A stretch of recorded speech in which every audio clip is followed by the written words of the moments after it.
Olá, bom dia. Meu nome é Bárbara, eu faço parte do grupo 7. E o nosso tema é violência doméstica contra a mulher. Para começar a dar início a esse assunto, é importante a gente mencionar que a mulher, ao longo da humanidade, ao longo da história da humanidade, ela foi colocada numa condição inferior ao do homem, né? A busca pelo sufrágio, a busca por uma forma, por poder sair de casa, trabalhar, ser independente, isso demandou muitos e muitos anos e até hoje perdura. Ainda há uma questão de desigualdade de gênero, né? Mas há institutos que surgiram no Brasil, no nosso ordenamento, que ajudam a proteger as mulheres, né, de violências domésticas, e a principal delas é a Lei Maria da Penha, né, popularmente conhecida como Lei Maria da Penha. A Lei 11.340, ela visa proteger aquelas mulheres que são vítimas de violência dentro de casa, né? Assim como a Maria da Penha sofreu durante 19 anos, só que o caso dela foi mais triste, né? Porque ao buscar por justiça, o ex-companheiro dela ficou impune por muitos e muitos anos. Até que chamou a atenção essa negligência do Brasil perante esse caso de violência doméstica, chamou a atenção de instituições internacionais que denunciaram o Brasil à Corte Interamericana de Direitos Humanos. E aí cobrou um posicionamento do Brasil com relação a esses casos. Foi aí que em 2006, depois de muitos debates no Legislativo, foi sobre esse apoio às mulheres que sofrem de violência doméstica, quando elas são agredidas dentro de casa, independente do tipo de violência, elas podem recorrer ao judiciário e ter uma resposta mais rápida, né? As medidas protetivas têm um caráter de urgência e acabam salvando a vida de muitas mulheres. Então é um instituto muito importante que veio para o nosso ordenamento jurídico para mostrar que as coisas têm mudado e que a impunidade desses homens não pode turma. continuar. Meu nome é Ana Luísa, vou continuar com a apresentação do nosso trabalho. Bem, tratando um pouco da base jurídica, o Código Penal já tentou várias vezes legislar ali e dar um respaldo à mulher. Só que a situação nunca foi igualitária, até hoje não é.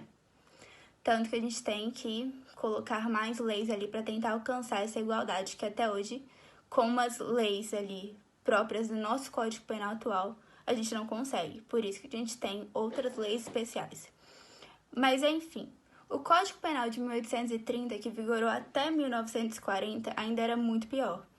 Porque ainda tinha aquela triste separação de mulher de família e mulher que não era de família.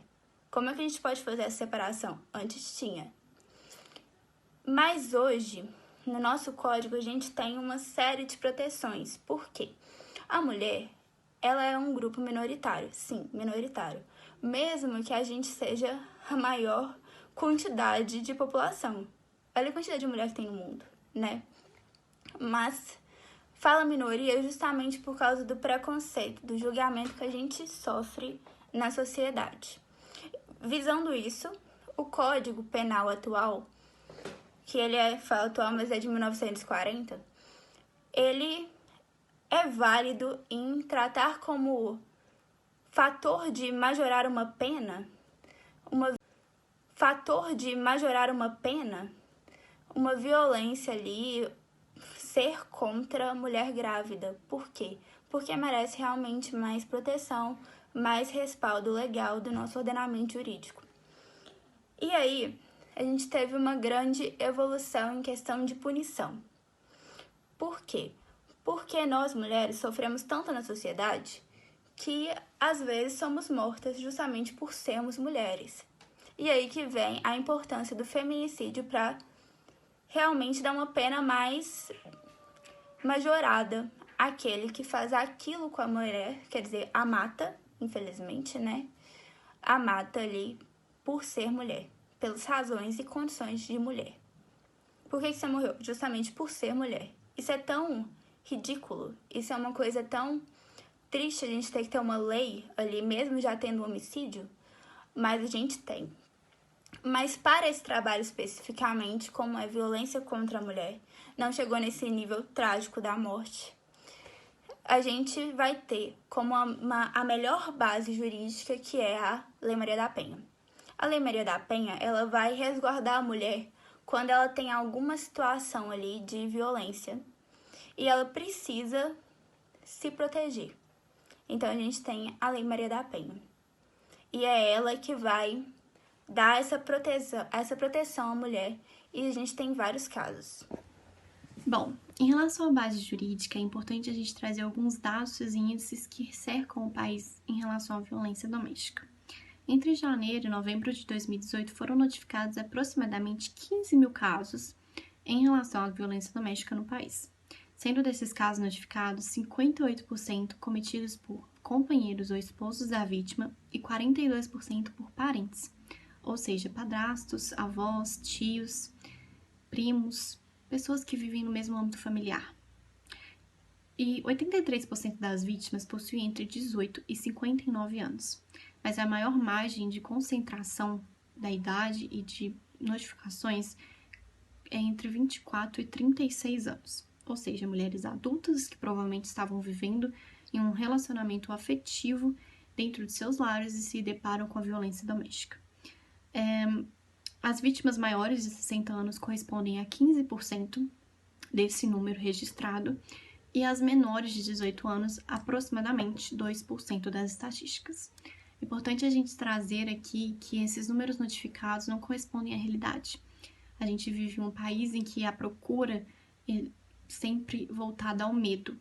Então, a gente trata das cifras obscuras, 41% dos casos são registrados, não chegamos nem à metade. Então, a defasagem entre a realidade da criminalidade e a realidade das estatísticas. E muitas das vezes as mulheres não vão procurar ajuda porque a gente vive em um país em que a procura é sempre voltada ao medo. Então, a gente trata das cifras obscuras, 41% dos casos são registrados, não chegamos nem à metade. Então, a defasagem entre a realidade da criminalidade e a realidade das estatísticas. E muitas das vezes as mulheres não vão procurar ajuda por medo, constrangimento e principalmente incompreensão. Incompreensão da família, dos vizinhos, dos amigos, mas também das autoridades, que procuram um motivo na mulher para fazer com que ela que justifique a agressão. Então, culpam ela, provocam que a ocorrência da violência foi em decorrência de algum comportamento, alguma atitude dela. Então, as mulheres não vão procurar ajuda, a autoridade policial, algumas das vezes os serviços que elas têm não vão atrás dos seus direitos, porque sofrem um preconceito daquelas pessoas que são destinadas a ajudá-las. Primeiramente, bom dia. Agora a gente vai tratar sobre o tema violência contra a mulher e psicologia. Para a gente entender como é que a psicologia enxerga a violência contra a mulher e como a psicologia atua na violência contra a mulher, é importante que a gente entenda o conceito de violência psicológica. Nossa colega que vai tratar sobre os tipos de violência contra a mulher vai trazer mais à frente, novamente, esse conceito, mas é importante que eu traga aqui agora para vocês, para que a gente possa entender como se constrói, como se dá essa relação de violência e o que está por trás da atitude do agressor quando ele torna a mulher vítima, uma vítima. Bom, violência psicológica é a ação ou omissão destinada a degradar ou controlar as ações, comportamentos, crenças e decisões de outra pessoa por meio de manipulação, intimidação, ameaça direta ou indireta, humilhação, isolamento ou qualquer outra conduta que implique prejuízo à saúde psicológica, à autodeterminação ou ao desenvolvimento pessoal.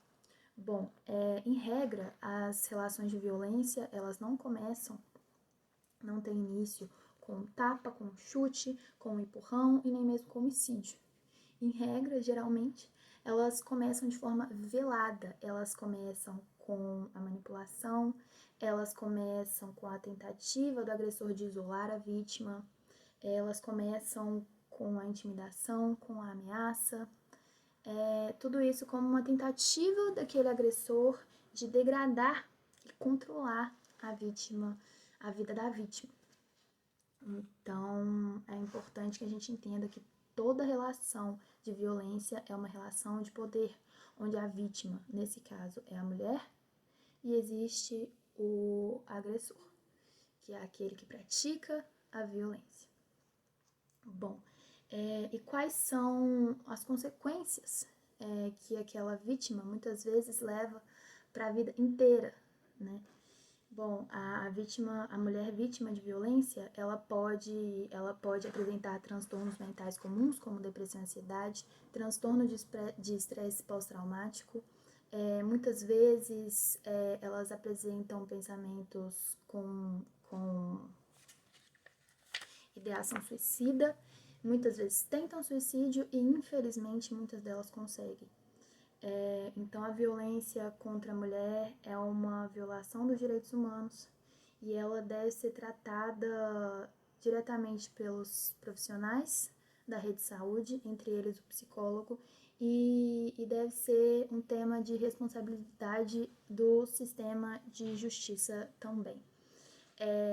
Os índices hoje no Brasil de violência contra a mulher são tão alarmantes que os números podem ser equiparados a números de epidemia. Então, o psicólogo tem um papel fundamental na luta contra a violência contra a mulher, e é o papel do psicólogo que a nossa colega vai explicar a seguir. Então, pessoal, diante das consequências da violência doméstica, é importante a gente falar um pouquinho do papel do psicólogo, pois ele é fundamental no auxílio a mulheres vítimas de violência doméstica, pois ele é capaz de não só realizar um trabalho de acolhimento, mas também contribuir para a compreensão da construção do sujeito e abordar sua relação com a sociedade.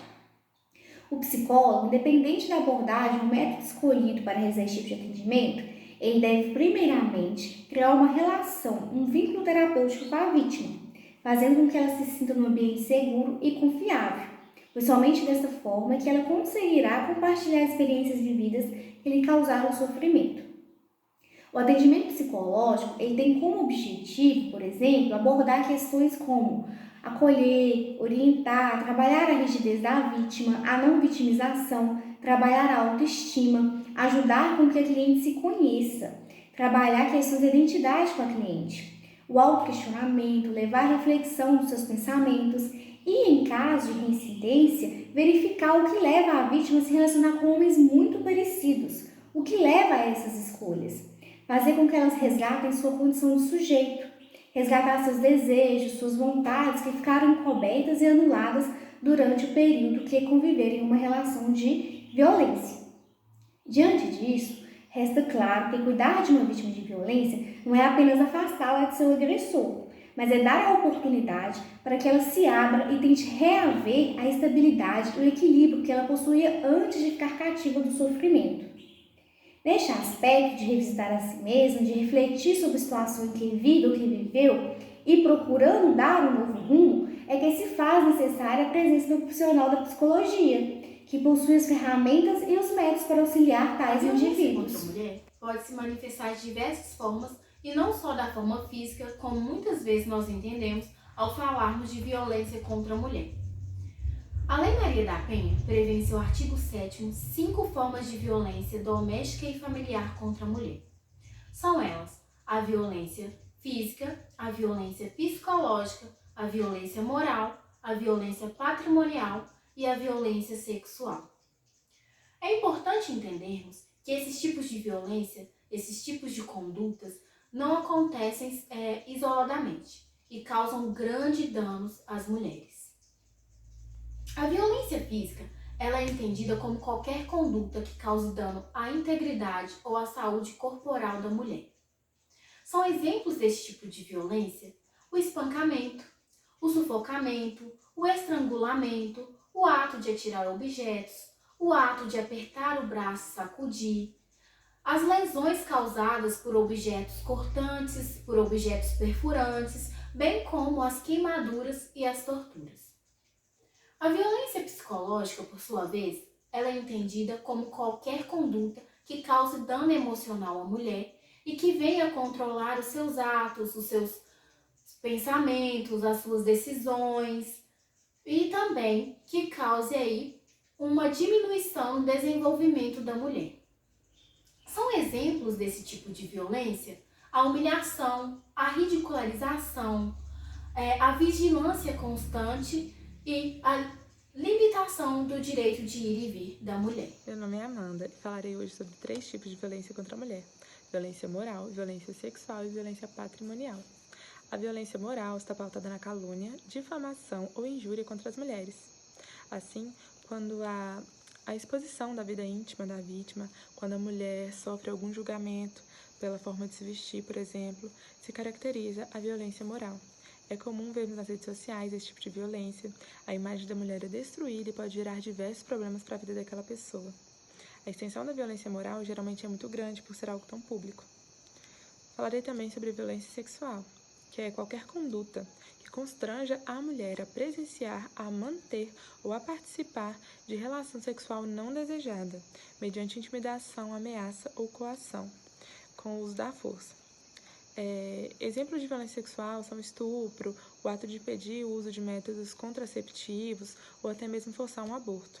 Apesar de normalmente a violência sexual ser reduzida apenas ao ato de estupro, é um termo muito mais abrangente, porque há uma série de situações, que as mulheres sofrem, seja por parte de seus desconhecidos, parentes ou até mesmo do marido. Não é sobre quem pratica a violência, mas é sobre a violência que a mulher sofre naquele momento. E falarei também sobre violência patrimonial, que é qualquer conduta que configure a retenção, subtração, destruição parcial ou total dos objetos, instrumentos de trabalho, documentos pessoais, bens, valores ou direitos e recursos econômicos, incluindo de trabalho, documentos pessoais, bens, valores ou direitos e recursos econômicos, incluindo os destinados às necessidades básicas daquela mulher. O controle do dinheiro e de bens é um exemplo da agressão patrimonial.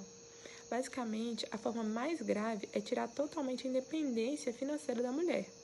Mesmo quando a mulher trabalha, muitas vezes o marido manipula a mulher para que ela entregue o dinheiro, para que ele possa administrar. Ele fala que ele é o dono daquilo, assim como ele é o dono dela muitas vezes. E a gente vê que a violência patrimonial é uma forma de prender mesmo a mulher para que ela entregue ao marido todos os bens que ela possui. Isso geralmente é de forma gradativa. Todas as violências, elas não são praticadas geralmente uma só forma, mas de forma complementar, tanto a violência moral, como sexual, como patrimonial, como eu expus. Bom, diante dos dados e da discussão aqui levantada, é importante ressaltarmos que quando a violência doméstica se instaura em um lar, é dever do governo, mediante suas autoridades competentes, fornecerem uma rede de amplo acesso e apoio às vítimas dessa violência. Essa assistência pode ser fornecida por meio de psicólogos, de assistentes sociais ou até mesmo de operadores do direito. Com essa ajuda e essa assistência, muitas vezes a vida dessas mulheres pode ser transformada para que assim elas possam recomeçar de forma digna.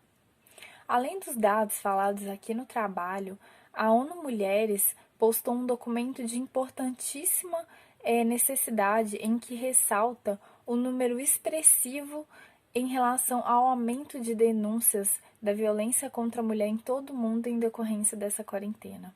Alguns fatores que foram ressaltados no documento foi principalmente em relação à convivência diária e ininterrupta com esses agressores. Então, como ajudar essas mulheres em seus próprios lares?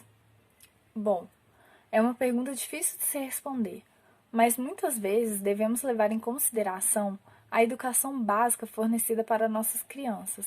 Essa educação, ela deve agir de forma que essas crianças cresçam com respeito mútuo, com amplo acesso à informação e principalmente com a segurança. Em relação a essa segurança, aqui no Brasil, a taxa de feminicídio sofre uma expressiva e triste importância. São cerca de 4.000 mortes anualmente em decorrência do feminicídio. Mas ao nos perguntarmos quais são os fatores que levam a esses dados, muitas vezes podemos dizer que esses fatores se dão em decorrência de uma cultura de uma sociedade em que possui raízes fundadas no patriarcado, no machismo e principalmente na subjetificação da mulher. Então, para que possamos combater todos esses fatores de forma eficaz, é de suma importância que o governo ele haja com medidas que tornem possíveis o acesso facilitado das mulheres à denúncia para que não aconteça o silêncio e, principalmente, a ajuda depois que a agressão ocorre. Essa diminuição dos traumas faz com que as mulheres possam recomeçar de forma muito mais tranquila suas vidas e longe desses agressores.